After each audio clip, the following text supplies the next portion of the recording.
Alors, la surcharge mentale, le brouillard cérébral, les notifications qui n'arrêtent pas, on a l'impression que notre cerveau est constamment sous pression, n'est-ce pas? Et si la clé pour retrouver toute sa puissance n'était pas de forcer plus, mais d'entraîner mieux? C'est exactement ce qu'on va explorer aujourd'hui. Bon, pour bien comprendre, il faut commencer par le cœur du problème. Notre cerveau, c'est une machine incroyable, une vraie merveille de complexité. Mais voilà, face au stress, au flot constant d'informations de notre quotidien, eh bien il finit par atteindre ses limites. Et forcément, son efficacité en prend un coup. Le brouillard mental, la fatigue, la difficulté à se concentrer. On se reconnaît un peu tous là-dedans à un moment ou à un autre. Et attention, ce ne sont pas juste des mauvais jours. Non, non. En fait, ce sont de vrais signaux d'alerte que notre système nerveux central nous envoie. Il nous dit, en gros, « je suis en surchauffe ». Et ça, évidemment, ça plombe complètement notre performance et notre bien-être.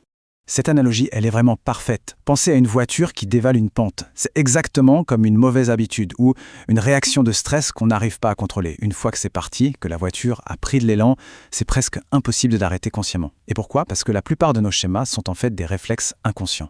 C'est pour ça qu'il faut agir au tout début de la glissade. Alors, la grande question, c'est comment on fait pour freiner cette voiture avant même qu'elle ne prenne de la vitesse? Eh bien, la réponse ne se trouve pas dans la force de volonté, non. Elle est ailleurs, elle est dans un entraînement direct du cerveau. C'est une approche radicalement différente. Et voilà, le concept clé, ça s'appelle le neurofeedback. Imaginez un truc tout simple, pouvoir montrer au cerveau un miroir de sa propre activité, là, en temps réel. C'est exactement ce que fait cette technologie. Et le cerveau, en se voyant fonctionner, eh bien, il apprend tout seul à mieux s'organiser, à mieux se réguler. C'est aussi simple que ça. Mais attention, tous les systèmes de neurofeedback ne se valent pas. On va s'intéresser à une technologie de pointe qui s'appelle NeuroOptimal. Et sa grande particularité, celle qui change absolument tout, c'est qu'il s'agit d'un système dynamique. Alors dynamique, qu'est-ce que ça veut dire concrètement? On va voir ça tout de suite. Dynamique, c'est vraiment le mot-clé. Pour comprendre, imaginez un coach sportif. La plupart des coachs, qu'est-ce qu'ils font? Ils essaient de corriger, de forcer à adopter une certaine posture. L'approche dynamique, elle, est complètement différente. C'est comme si le coach se contentait de placer un miroir devant l'athlète pour que son corps ajuste lui-même son mouvement, naturellement. Le système ne dicte rien, il se contente d'informer. Ce tableau, il résume tout. D'un côté, on a les systèmes de neurofeedback qu'on va appeler linéaires, les classiques. Pour eux, il faut un diagnostic, on va cibler des symptômes précis et c'est un praticien qui dirige tout. Et de l'autre côté, on a NeuroOptimal, l'approche dynamique. Et là, c'est le jour et la nuit. Pas besoin de diagnostic, le système travaille avec le cerveau dans sa globalité, tout est entièrement automatisé et surtout, il n'y a aucun effet secondaire.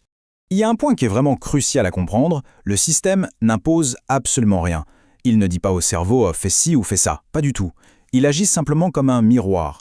Il détecte les toutes petites variations dans l'activité cérébrale et il les signale, c'est tout. Et c'est le cerveau lui-même qui utilise cette information pour se réorganiser de la manière qui est la plus efficace pour lui. Alors concrètement, une séance, ça se passe comment? Franchement, c'est d'une simplicité déconcertante. On s'assoit confortablement dans un fauteuil, on place 2 petits capteurs sur le cuir chevelu, 3 sur les oreilles. Ensuite, on s'auto-étend, on écoute de la musique, on regarde un film. Le travail, entre guillemets, se fait tout seul grâce à de minuscules pauses dans le son. C'est à peine perceptible, mais pour le cerveau, c'est un signal super puissant. Voilà, cette image illustre parfaitement l'ambiance d'une séance. On voit bien qu'il n'y a aucun effort conscient à faire. Pas besoin de se concentrer, rien. En fait, au moment où on remarquerait consciemment la petite coupure de son, le cerveau, lui, a déjà réagi et utilisé l'info. Tout se passe à un niveau non conscient. D'accord, le processus est super simple, on a compris. Mais qu'est-ce que ça donne comme résultat? Alors attention, l'entraînement avec NeuroOptimal, ce n'est pas une solution miracle, un coup de baguette magique. Il faut plutôt le voir comme un parcours, un cheminement progressif vers une meilleure résilience et beaucoup plus de flexibilité. Et ce parcours, il se déroule souvent en plusieurs étapes. Au début, il y a ce qu'on appelle la phase de stabilisation. On se sent plus calme, le sommeil s'améliore, on est moins réactif. Ensuite, et c'est ça qui est intéressant, sans même qu'on s'en rende compte, la vie semble juste plus facile. On a plus d'énergie, l'humeur est plus stable, c'est la phase de traitement inconscient. Après ça vient l'amélioration des processus. Là, on remarque concrètement que l'attention et la concentration sont meilleures. Puis, on arrive aux bénéfices à long terme. Ça s'ancre, on gagne en flexibilité, en créativité. Et finalement, la 5e étape, c'est un voyage en douceur. Cette nouvelle manière de fonctionner, beaucoup plus efficace, devient tout simplement la nouvelle norme. Et au fond, toute la philosophie est là. L'objectif, ce n'est pas de réparer quelque chose qui serait cassé, non. Le but, c'est simplement d'aider le système nerveux central à fonctionner selon son propre potentiel, son intelligence naturelle. lui permettre de retrouver sa capacité à s'adapter et à être plus résilient. Alors, on peut se demander à qui ça s'adresse ce type d'entraînement. Eh bien, la réponse est étonnamment large. Justement parce que ça ne cible pas un symptôme en particulier, mais que ça vise à optimiser le fonctionnement global du cerveau, les applications sont incroyablement variées. Pensez-y. Que ce soit des athlètes de haut niveau qui cherchent à gagner ce millième de seconde, des artistes qui veulent débloquer leur créativité, des chefs d'entreprise qui doivent prendre des décisions cruciales sous une pression énorme, ou même des étudiants qui cherchent juste à mieux se concentrer et à mieux mémoriser. Pour résumer, les bénéfices potentiels touchent vraiment à tous les aspects de notre fonctionnement.